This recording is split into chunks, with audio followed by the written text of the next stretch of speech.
all of that, and I'm going to have to redo it because I didn't do the right one. All right.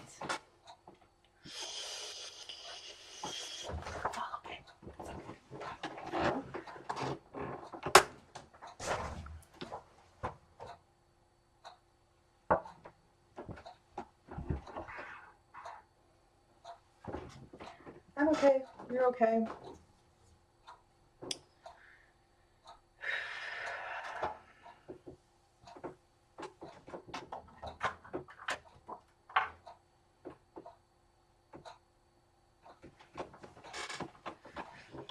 Hi, I'm CJ, and this is Music Monday. So today we're going to be talking a little bit about rhythm. Rhythm is the kinds of notes that are used to create music. Rhythm is one of the oldest aspects of music, mostly because you can get rhythm just by beating on your hands and knees, with your hands on your knees. You can also beat on wood, on stone, on just about anything and create rhythmic sounds. So rhythm goes back quite a long way. Today we're going to be talking about some very simple rhythms, mostly using the kinds of notes we've talked about the last couple of weeks. So the kind of notes that we're going to be using are whole notes, which are worth 4 beats, half notes, which are worth 2 beats, quarter notes, which are worth 1 beat, and eighth notes, which are worth half a beat. All of the rhythms that we're going to be doing today are going to be in 4/4 time. And if you'll recall 4/4 time, it's a 4 over another 4. It means there are 4 beats in every measure. That top 4 indicates how many beats are in each measure. If it's a 4, there are 4 beats. The bottom number tells you what kind of note gets 1 beat. In this case, it's going to be the quarter note gets 1 beat. We're going to do that because 4/4 time is the most common, and so kind of by default, it's the easiest. So let's get started. So I have chosen really 8 rhythms to share with you. So what I'm going to do is I'm going to have you count with me. I'm going to play the rhythms 3 times. I'm going to tap it here on the corner of my piano. I'm going to play it on a single note, and then I'm going to play it on multiple notes. Feel free to clap along or tap along as you prefer and as you want. So here we go. The first one that we're going to do is this. This is our first one. You'll see it's 4/4 time. There are 4 measures, and in this particular rhythm section, there are quarter notes, half notes, eighth notes, and whole notes. In addition, we have over here, we have 1 quarter rest. Now, as I said before, quarter rests. Now, as I said before, rests are really used to emphasize sound. Rests are times of silence in music. And I know a lot of my students really struggle with the idea of, I don't want to rest. Can I just skip over the rest and I'll just play my piece. But there's a vast difference between a piece that utilizes the rests and a piece that ignores them.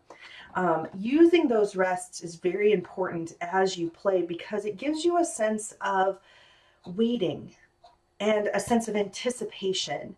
It also gives a little more emphasis to the pieces of where you are playing, the sounds that you are playing. You can use rests to emphasize other sounds, to give a little bit of contrast between the two. And that is vital in making music interesting. So, starting with this rhythm, we're going to tap it out. So we do 1, 2, 3, 4, 1, 2, and 3, 4, 1, 2, and 3, and 4, and 1, 2, 3, 4. Now you'll notice as I was tapping out this rhythm, I only tapped on the first beat. I only tapped once when I tapped for the half notes and for the whole note. Whereas, obviously, I'm tapping once for each eighth note and each quarter note. And this is because whole notes and half notes are held for longer. So you have to count, they're held for more than one beat, so you have to count through that beat. So for example, when we do it on the piano, when we play this rhythm on the piano, I'm going to use middle C. So I'm going to be playing this on middle C. And if you have a piano and you're watching this at your piano or near your piano, you can do this as well. You can play on middle C. If you don't know where middle C is yet, you can usually find middle C by looking at where the brand on your piano is, whether it's a spinet like this, or if it's an upright, usually the cover. So this is the cover, the keyboard cover of my piano, and the brand is right there. If you have an electric keyboard or an electric piano that doesn't have that, this is how you find middle C. C is easy to find because you can find it in relation to the black keys on the piano. The piano is made up of white keys and black keys. And black keys they come in two different kinds. There are sets of 3 and sets of 2. So what I want you to do to find middle C is find 2 sets of black keys, or the sets of 2 black keys. And you want to find the set of 2 black keys that is nearest the middle of the keyboard. That's going to be the closest to middle C. And middle C is going to be the first white key to the left of the set of 2 black keys. So there's middle C. Out of tune, it's still middle C. So now we're going to play this on middle C. We're going to play 1, 2, 3, 4, 1, 2, and 3, 4, 1, 2, and 3, and 4, and 1, 2, 3, 4. Now we're going to break that down a little bit, and we're going to go back and we're going to talk a little bit about each of these pieces of the rhythm. So in the first measure, we have 2 quarter notes and then a half note. 1, 2, 3, 4. Clearly, we're only going to play 1 beat per quarter note, and then we're going to hold the half note for 2 counts. So 1, 2, and then 3, 4. In the next measure, we have a quarter note, 2 eighth notes, and a half note. The quarter note, we're going to play like we played before, 1. The eighth note we count as 2 and this is how we count eighth notes. If we're counting quarter notes as 1, 2, 3, 4, you have to think about the eighth notes as the part of that beat that is coming out, or we often call it the downbeat versus the upbeat. So if you imagine that when you hit quarter notes, you go down, a finger goes down, or a string goes down. Often it's if you see a conductor in an orchestra, they have their baton, that's what it's called, and they go down, up, down, up.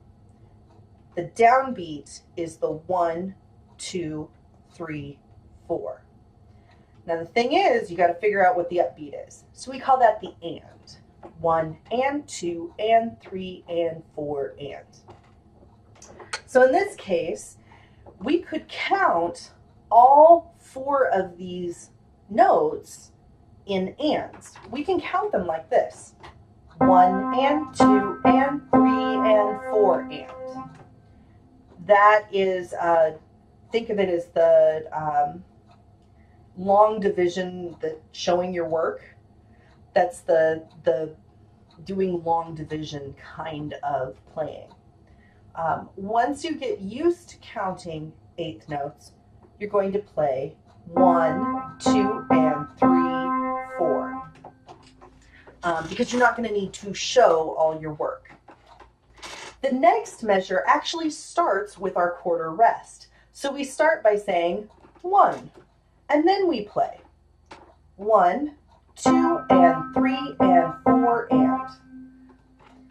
A little dull, but it continues. The last measure, very simple. 1, 2, 3, 4. And that's the whole rhythm on one note. Now, we want to make it a little more interesting. So we started out with just tapping out the rhythm, which was okay.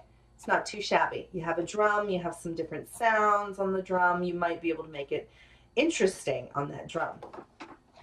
On one note, all by itself, that can be pretty dull. But we're going to complicate it here by playing it on a lot of different notes. We're going to stay in what's called the C scale, and the C scale is all of the white keys between middle C and the next C up. Now this is very important. If you just found middle C by using the 2 black key method, or the set of 2 black key method, you can find the next C up 2 different ways. The first way is to count 8 notes up, starting at middle C and counting 1, 2, 3, 4, 5, 6, 7, 8. That 8th note is going to be your high C. So those 8 notes comprise the C scale.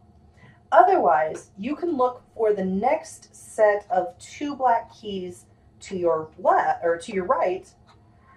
I don't know my left from my right, which is a problem when you're a pianist.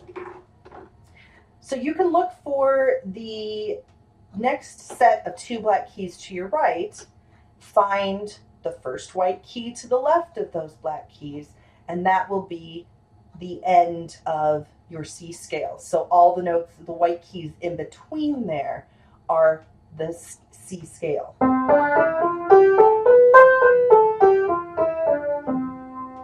And there's our C scale. So we're going to play this rhythm on the C scale going up. One note per one, how do I explain this? So we're going to play this rhythm on the C scale using 1 note per key. 1, 2, 3, 4. 1, 2, and 3, 4. 1, 2, and 3, and 4, and 1, 2, 3, 4. Now we can do that a lot of different ways. We don't have to just go up and down the C scale. Clearly I used 1 note for each 8th note, so I used 1 note for every set of 8th notes. So we could do 1 note for each note instead of using 1 note for each set of 8th notes, and that would sound like this. 1, 2, 3, 4. 1, 2, and 3, 4. 1, 2, and 3, and 4, and 1, 2, 3, 4. It makes it more complex. Each time you change things up a little bit, it makes it just a little more complex. So you can take a simple rhythm like this and create all kinds of fascinating music with it.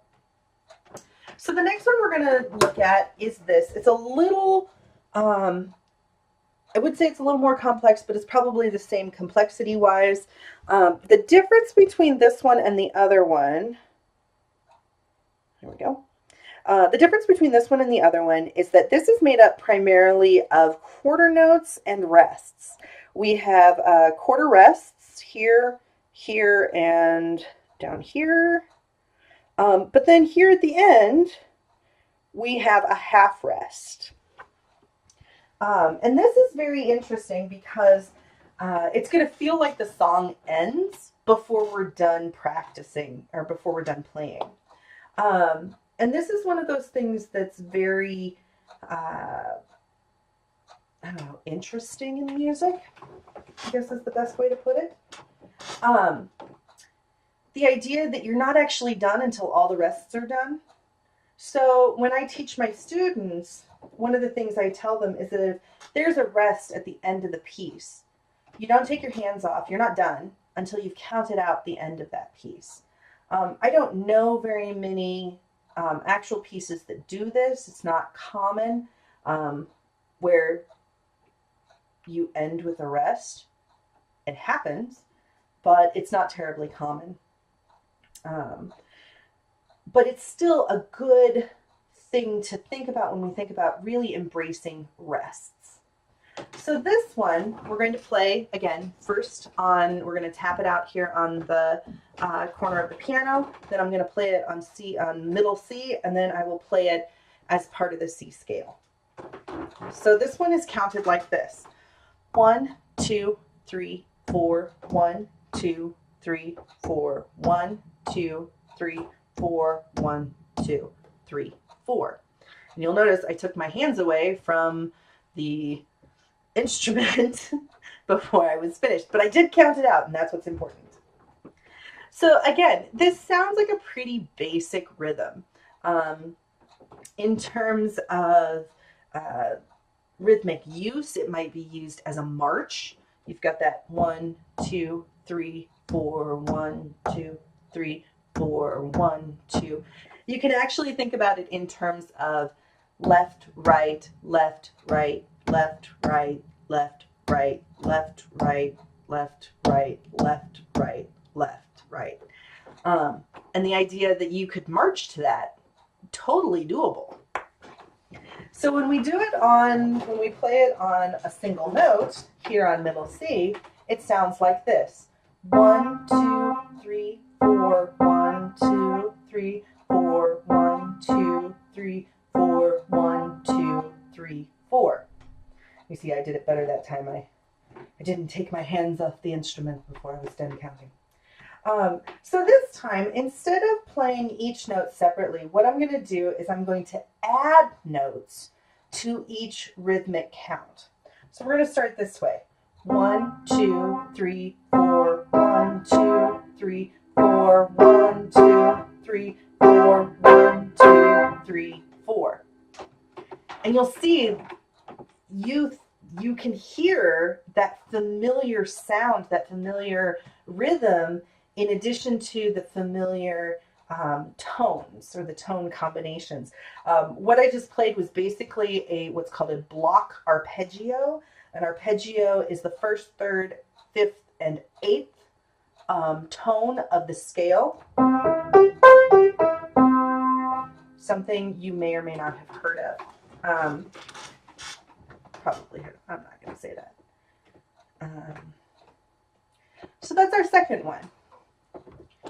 Our third one, we're going to take, we're going to take this one. This one, again, 4/4 time, 4 measures. We have half notes, quarter notes, eighth notes, and then we have a half rest, and we have a couple of quarter rests. So a lot of variety here. We're going to start by tapping. So again, we've got a couple of measures where we start with a rest. So in this case, it's 1, 2, and 3, 4, 1, 2, 3, 4, 1, 2, and 3, 4, 1, 2, 3, 4. So again, very simple rhythm. Play it once here, and then we move to middle C. 1, 2, and 3, 4. 1, 2, 3, 4. 1, 2, and 3, 4. 1, 2, 3, 4. Now you can tell a little bit more that there's a rest at the end. When you're doing a rest rhythmically, when you're tapping it, it's a little more difficult if there's a rest at the end. It's hard to tell when it's done because that last one, it could have been 4 beats. We just wouldn't know because we're only hitting once, and you're only hearing that once, and you're only hearing the sound once. Whereas on an instrument, you can hold the note as long as you need to. Next step in this parade, of course, is we're going to add notes. So this time, instead of starting on middle C, I'm going to start at treble C or high C up here. And I'm going to count 1, 2, and 3, 4, 1, 2, 3, 4, 1, 2, and 3, 4, 1, 2, 3, 4. Now, in just a little bit of time, using notes going down the scale, and I just used notes that were next to each other as I went down, with the exception of the last one where I skipped a note. I skipped a key, skipped a note. I just created a kind of song, a kind of melody line with a very simple rhythm. And this is one of the greatest things about music is you can take very simple pieces of it and make some really beautiful things. Now I was going to continue on, but we've taken a lot of time to do the three rhythm patterns that we did. So I want to move on to the song that we're going to talk about today, which I think is actually a great opportunity to talk about simple rhythms creating really cool sound. So today's song is called In the Hall of the Mountain King, and it is by Edvard Grieg. Edvard Grieg was a, you're gonna say good. Edvard Grieg was a Norwegian composer. He lived in Norway. He was born in 1843, so he was a modern composer, and he was very popular in Norway. He was very, very good. You probably have heard this song before. It's a very popular song across the board. But what fascinates, there are two main things that fascinate me about this song. First, is that this song was actually composed by the request of the playwright Henrik Ibsen. If you're not familiar with Henrik Ibsen's plays, he wrote The Dollhouse, he wrote Bard, he wrote really interesting plays that talked about society. He was a satirist, which means he basically had a very dry sense of humor. And he had this wonderful point of view as a playwright. And I really like his plays. They're fascinating. They deal with some really deep issues. Peer Gynt was a play that he wrote. It's a 5-act play in verse. It actually was originally written in Norwegian. Ibsen was Norwegian. And it was published in 1867. Henrik Ibsen asked Edvard Grieg to compose what's called incidental music for the play. Basically what he did was he said, hey, I need a soundtrack to make this look really awesome. And so Grieg went and composed basically 90 minutes worth of music for this play. They ended up not using all of it. They used, I think, a total of 6 pieces, I want to say, out of the whole thing. In the Hall of the Mountain King is one of the most famous. There's another one called Morning Mood, which you may recognize as well. We're not going to talk about that one today. I'm not going to play it for you. But I will put a link down in the description of both in Morning Mood and In the Hall of the Mountain King. Now, the fascinating thing about In the Hall of the Mountain King, the second fascinating thing that fascinates me, is that the way Grieg wrote it absolutely speaks to the scene that is going on in the play. In this scene, Peer Gynt, who is the main character of the play, is wandering about. He's done some not great things. He abducted somebody else's bride and vanishes with her. They run off together, but he gets bored with her very quickly, and he kind of sends her back home. He's like, yeah, I'm done with you. So after that, he's wandering around, and he ends up in the royal hall of the legendary mountain king, Dovre Gubens. Dovre Gubens, yes. I think I don't say that right, but it's okay. So Dovre Gubens is a troll. He's the troll king. And his daughter falls in love with Peer Gynt. But since she's a troll too, Pier's like, no. So this causes problems with the population of the mountain, who are hobgoblins, trolls, gnomes, and elves. Yeah, not people you really want to make angry, particularly in fairy stories. If you're familiar with fairy stories at all, those are not the people to piss off. Don't do it.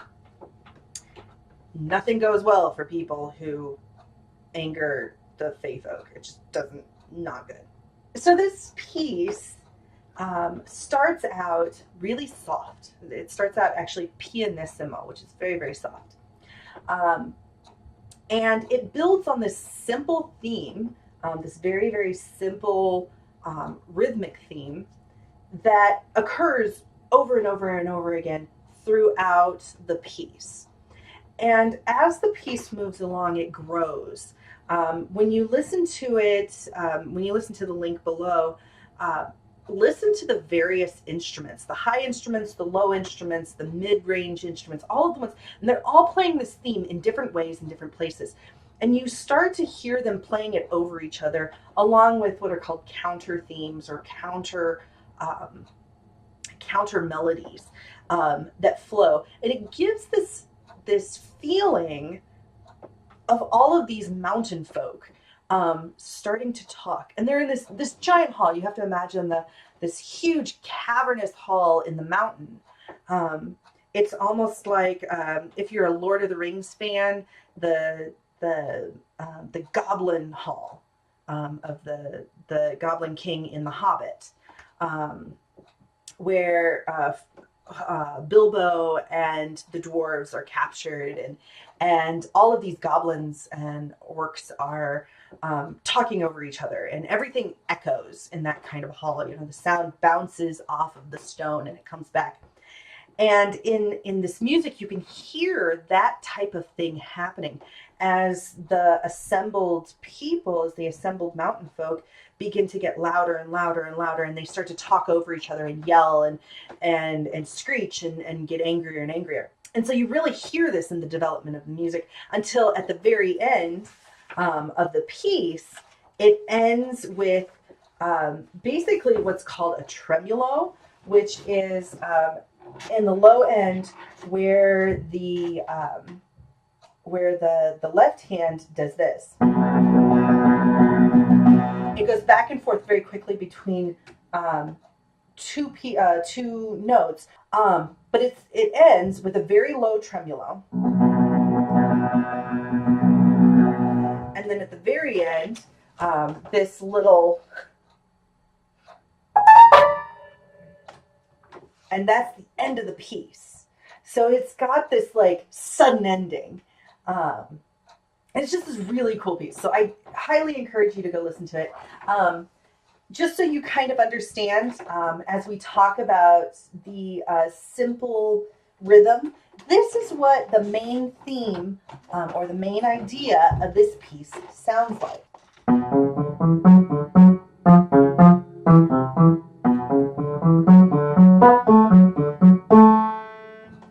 That's the basic main theme. So against that, you have this very basic in the left hand. So again, very basic rhythms, but it creates this really cool movement forward. So this is what it sounds like together.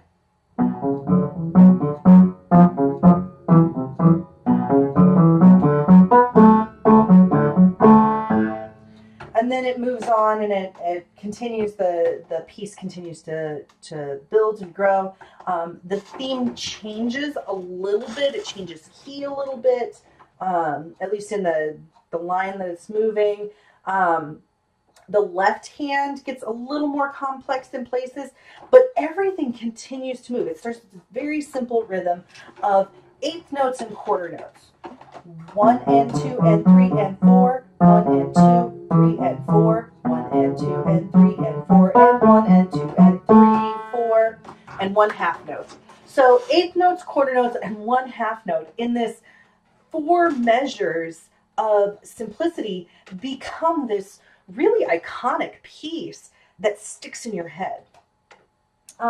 Now, before we go, I do want to talk, since we talked about tempo last week, I do want to talk just a little bit about the tempo of this piece. So this piece starts out at poco allegro, and if you remember from last week, poco allegro is a little fast. So again, as I played, that's a little fast, poco allegro. But the second thing that this has, it has a subheading as far as tempo goes, and it says alla marcia and molto marcato. Alla marcia, and we talked about this a little bit last week. Alla marcia is like a march or as a march. E molto marcato means and with much emphasis or with much accents. In this piece, I'll give you this is what the beginning of the piece looks like. So here under the notes, you'll see these little, they look like tiny greater than or less than pieces. These are called accents. And accents are, they are in the music to indicate notes or a note or notes that need to have just a little bit more emphasis. So in this case, the emphasis falls on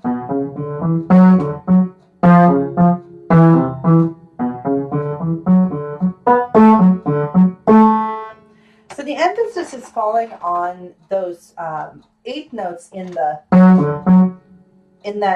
sub rhythm. Eighth note, quarter note.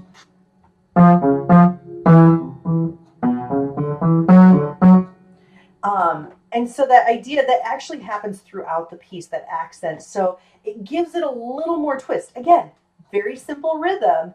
You're adding in all these extra things, accents. This has dynamic contrasts galore. It starts out pianissimo. By the end, it's fortissimo.